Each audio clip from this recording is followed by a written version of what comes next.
Hello, this is Dr. Maddy Roth. Today we're going to talk about your clinic's location. And does the success of your practice have to do with your clinic's location? I think there's a lot of people that take an extreme approach to this, where they say, no, your location doesn't matter. If you put hard work in, your clinic's going to succeed. And of course, there's different definitions of succeed, but I guess I'm talking about, does the location matter to how big you can grow your practice and your financial success? Some people say the location doesn't matter, it's all about your work ethic. Other people think, man, I am in a rural area, it's just never going to work in this area. And I do think we need to take a middle of the route approach. And the cool thing is, I'm able to test this out for you guys because we have our first clinic in Saginaw, and that is the more rural area where we are having to market to a 90-mile radius in order to stay full. And in Troy, the population is dense.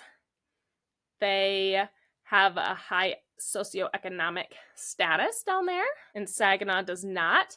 So I am able to see just how much location matters with the success and growth of your practice.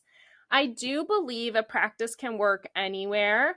If you are in a rural area, you will have to tap into your surrounding market, maybe the busy city next to you. If you're the go-to clinician for pelvic health, people will drive to you, even if there is someone in their city that is a pelvic health provider. So it's all how you market it and present yourself. If you are, again, in a rural area, you likely will have to tap into markets outside of your area, and that's fine. But it is a lot of effort. It's a lot of hard work. I always think about my friend in Ohio. She's in a rural area too, and she works so hard. I always feel bad for her. She's doing workshops after workshops, offering free evaluations to try to get people in her clinic. It took forever to fill her pelvic floor therapist schedule. It was painful to watch. And my friend in San Antonio, sorry guys, I'm talking about you.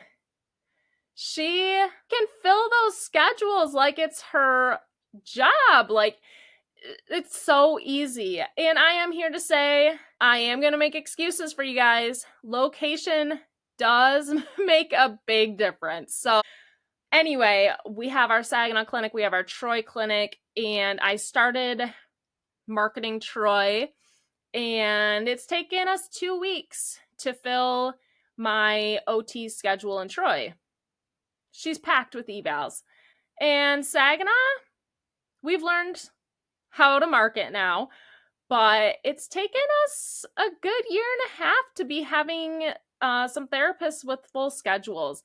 And in Troy, back to Troy, my OT's full. We're thinking about hiring a full-time clinician. I will sympathize with you that location does make a big difference.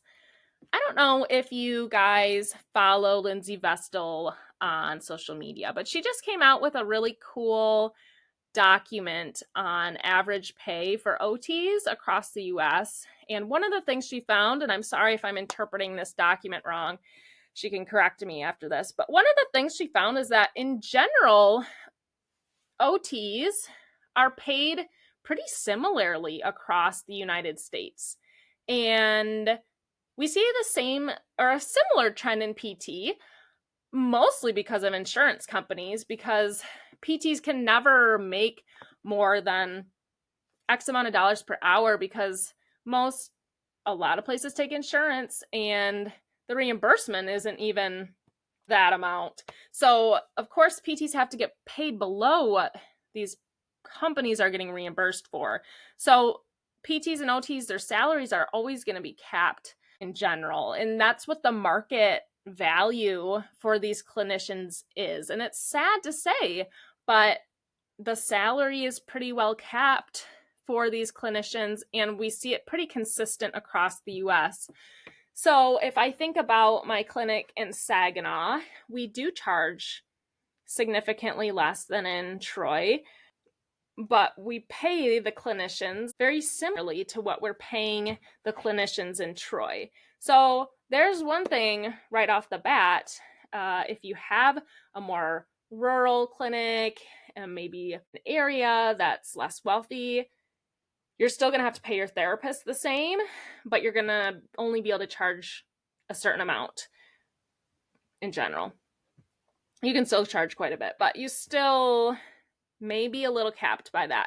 Whereas in a bigger area, you have more people to market to. It's easier to market because they're all just there. It's so dense with the population.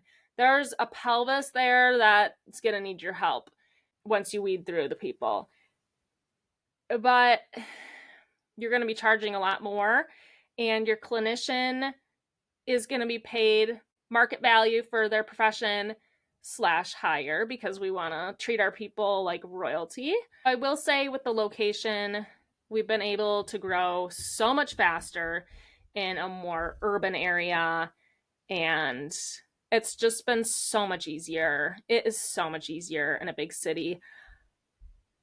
But I don't want people in a small area, a rural area, to give up on their dreams and not do it, because it's still very doable. It takes more time and effort. You're going to have to work very, very hard.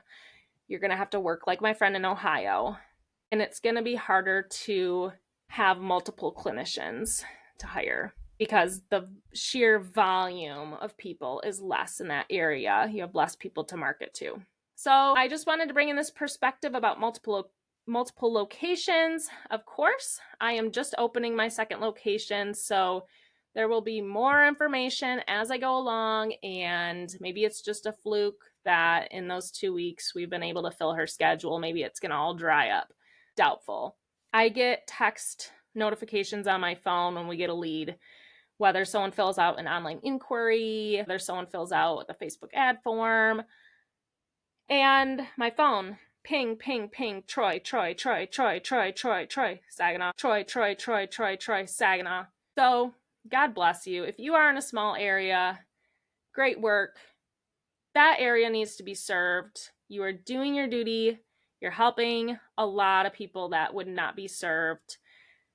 And please know that you're having to work harder than a lot of people that own clinics.